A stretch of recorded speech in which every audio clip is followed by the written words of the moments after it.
Selamat pagi, selamat siang, dan selamat malam Sobat Milenial dan Gen Z. Bertemu lagi dengan saya Aditya di program kali ini, di program Locker Room. Dan kali ini saya akan membahas tentang sepak bola. Saat ini saya juga sedang bersama editor sport Iden Times, jurnalis Iden Times, the one and only Satria Permana. Halo guys. Oke, Mas Satria, kita langsung aja kita membahas tentang Timnas. Bagaimana nih pandangannya tentang Timnas untuk menang atau mengimbangi Jepang? Menang atau menangin Jepang, gue suka nih langsung dua diksi yang emang optimis lah. Tapi kita nggak bisa over proud juga, Mun. Kayak gue ngelihat laga lawan Jepang nih kayak kita tuh mission impossible karena Jepang levelnya jauh di atas kita. Terus juga mereka tuh raja Asia. Pengalamannya di Piala Dunia udah kita nggak ragukan lagi lah, mereka juga udah pernah masuk perempat final Piala Dunia, babak 16 besar juga. Gue sih lebih ke opsi kedua sebenarnya, realistis lah untuk bisa imbang aja tuh udah syukur buat kita, udah seri tuh udah syukur. Karena sampai sekarang Jepang tuh masih belum dikalahin di grup C ini. Ngeri banget gitu, jadi produktivitasnya tuh luar biasa. Dan nggak heran sih, karena kalau ngomongin materi pemain, mereka tuh punya pemain-pemain yang kelasnya world class lah, kelas dunia.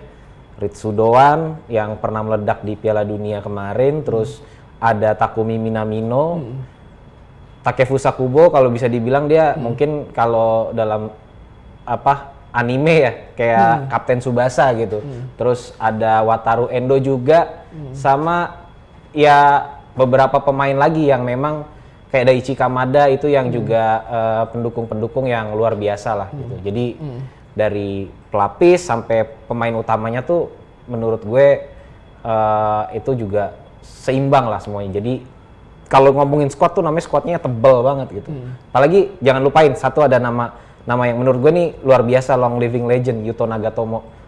Umurnya udah nyaris 40 tapi dia masih main di timnas sekarang. Levelnya oke banget. Levelnya emang udah luar biasa, Levelnya udah Piala Dunia, udah kelas dunia. Tapi apa sih hal lain yang membuat Jepang ini spesial dibandingkan lawan-lawan timnas yang lainnya? Nah, sebenarnya kalau ngomongin spesial, Jepang ini spesial karena mereka terbentuknya dari program yang menurut gue kompetisinya di Jepang J-League itu berjenjangnya tuh bagus banget gitu. Jadi mereka tuh punya kalau ngomongin sistem kompetisi di Jepang tuh mereka tuh punya sistem kompetisi yang sudah tertata gitu. Jadi bahkan ada kompetisi antar SMA. Nah, ini yang sebenarnya jadi kayak jadi kayak ajang anak-anak mudanya tuh unjuk bakat, unjuk gigi untuk bisa berkembang dari level amatir gitu. Nah, dari situlah sebenarnya pemain-pemain Jepang ini tumbuh bisa dari kompetisi yang paling bawah terus naik ke paling atas, terus ke profesional itu mereka jadinya matang di situ gitu. Nah, fondasi tim Jepang ini udah kuat gitu. Kalau dibilang sama kita kualitasnya kita kalah nggak sih tim kita?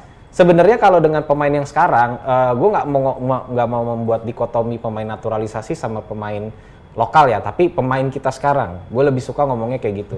Pemain kita sekarang tuh kualitasnya tuh udah top tier sebenarnya, tapi bedanya adalah tim kita nih baru dibentuk. Tim kita nih baru bentuk, ibaratnya kalau rumah tuh masih bentuk lantai terus tiang.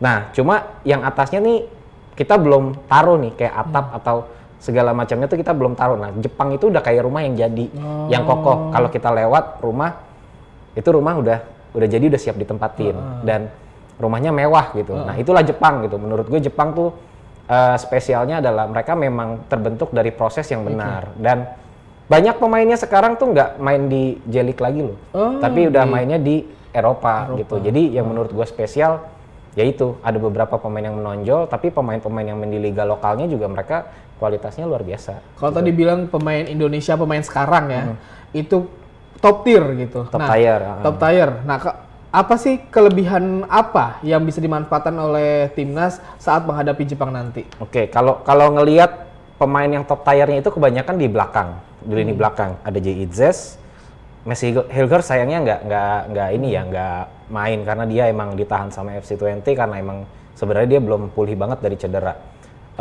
Messi Hilger ada, terus sekelasnya si Kevin Dix mudah-mudahan bisa main juga ya. Mereka nih berdua nih juga lumayan pengalamannya nih banyak gitu. Apalagi Jay Itzes yang Di Serie A, di Venezia, dia adalah pemain back yang paling stabil. Kalau dia lagi fit, pasti dia jadi starter. Dan kalau dilihat rata-rata statistiknya, Jay Itzes ini emang paling menonjol di skuad Venezia sekarang. Jadi kita punya kekuatan di lini belakang. Terus Martin Paz di bawah mistar gawang, kiper, dia juga sebenarnya levelnya level tinggi juga gitu. Jebolan KNVB Academy juga. Jadi mereka tumbuh bareng-bareng pemain-pemain Belanda yang memang sekarang masuk timnas Belanda gitu.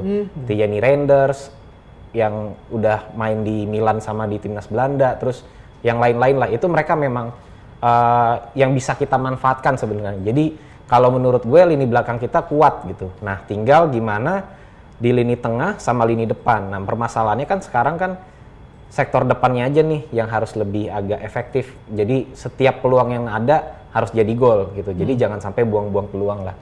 Itu sih intinya. Gitu. Kita masih bicara tentang pemain yang katanya top tier dan pemain yang saat ini. Nah, ini kalau misalnya kita berbicara tentang kontribusi para pemain nih, gimana kontribusi mereka para pemain keturunan yang apakah sudah memuaskan menurut Mas Satria? Kalau gue ngelihatnya memuaskan, sudah kelihatan gimana mereka bisa berkontribusi memberikan warna baru di timnas kita. Tapi yang tadi gue bilang, pemainnya nih sebenarnya memang bukan wajah lama buat masing-masing dari mereka. Tapi gaya main kita itu masih dibentuk. Ibaratnya kita nih masih belum menemukan sebenarnya identitas permainan kita tuh mau gimana. Iya. Belum main dalam waktu atau dalam kesempatan minute play yang lebih banyak gitu. Iya. Baru beberapa kali kan gitu kan. Dan banyak pemain-pemain baru emang yang baru masuk juga. Kalau menurut gue udah kasih kayak apa ya, kasih warna baru lah buat timnas kita. Kapan lagi sih kita ngelihat timnas kita tuh main seperti tanda kutip ya, gayanya Eropa banget. Nah, ini baru sekarang gitu. Cuma memang kita nih belum bisa memanfaatkan sebenarnya tuh apa gitu yang bisa jadi kelebihan kita. Memang tadi gue bilang kelebihan kita ada di pemain belakang karena top tiernya di belakang semua banyak gitu.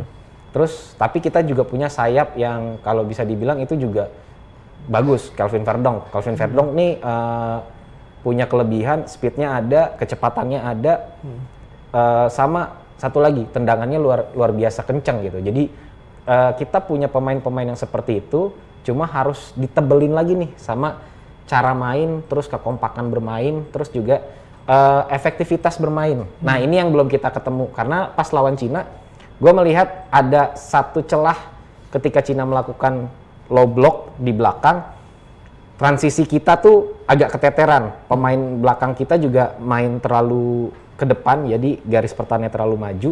Tapi ketika diserang balik, konsentrasinya mereka praktis tuh pasti akan ngelawan Jay Itzes ketika itu. Terus langsung lawan backnya lah gitu. Ini yang harus diperbaiki ketika lawan Jepang. Kalau misalkan itu terjadi, mungkin harus ada yang melapis dulu di depannya. Nah, cuma gue juga kayak apa ya, kayak kalau lawan Jepang, bisa nggak sih skenario itu terjadi? Karena Jepang pasti yang akan membuat kita seperti itu. Nah, kita harus berbalik. Kita yang membuat Jepang keteteran lawan serangan balik kita. Itu sih. Nah, kalau kita masih berbicara tentang permainan nih, katanya permainan ini kan belum terbentuk ya, gaya permainannya belum terbentuk 100% dengan baik lah gitu ya. Dan kayaknya gaya permainan juga tidak akan terbentuk dengan singkat waktunya gitu. Tapi menurut Mas Satria, mereka akan bermain seperti apa nih ya saat melawan timnas Jepang nanti? Gua rasa mereka akan copy gayanya Cina, main low block di belakang. Lebih ngandelin serangan balik. Soalnya gini, lu mau main balik nyerang Jepang untuk menguasai bola gitu. Ini akan berisiko karena kemarin kita udah ketemu mereka kan di Piala Asia di awal 2024 di Januari. Kita kalah 3-1. Sebenarnya performanya tuh bagus gitu. Performa timnas kita ketika itu bagus, cuma emang skornya aja yang kita nggak beruntung gitu. 3-1 kalahnya, kita 1-3 kalahnya. Dari situ kelihatan sebenarnya gimana kita tuh bisa bikin Jepang kerepotan. Nah, taktik yang sama mungkin bisa dipakai lagi. Tapi menurut gua sekarang gimana caranya kita bikin Jepang itu frustrasi. Apalagi kita ada keuntungan nih mainnya di GBK. Yang bisa dibilang GBK ini selalu menjadi teror buat tamu-tamu. Karena supporter kita tuh yang militan, thanks to supporter juga gitu kan. Jadi Shin Tae-yong menurut gue masuk akal ketika dia beberapa kali bilang kita harus realistis gitu. Shin Tae-yong cuma ngomong gitu doang, realistis berarti kalau gue interpretasinya adalah kita main bertahan, serangan balik. Jadi kayaknya itu sih yang paling realistis. Cuma ya itu tadi, ketika striker kita atau sayap-sayap kita lancarkan serangan balik harus efektif, jangan buang-buang peluang. Karena sekecil apapun peluang itu bisa jadi berharga dalam sepak bola. Gitu. Harapannya ya minimal seimbang lah ya. Ya gue minimal sih harapannya 1-1 udah oke lah. 1-1 lah. 1-1 udah oke lah. Prediksi, kalau gitu kalau skor nggak bisa diprediksi, siapa yang ngegolin? Waduh, siapa ya? Kira-kira pertama yang ngegolin dari timnas? Kalau dari timnas, gue kalau Verdonk main, gue pengen Verdonk yang golin. Oke. Kelvin Verdonk, karena beberapa kali dia tuh coba tapi belum dapat nih Kelvin Verdonk nih. Oke. Oke, Sobat Milenial dan Gen Z, dan itu adalah obrolan kita berdua tentang timnas melawan Jepang nanti. Semoga kita mendapatkan kemenangan dari pertandingan ini. Ya nggak menang lah, tapi seri lah. Yang penting dapat poin lah. Poin gitu. satu lah Poin ya. satu lah. Ya. Gitu. Dan terima kasih Sobat Milenial, saya Aditya Mustaqim bersama Satria Permana. pamit undur diri. Dadah. Dah.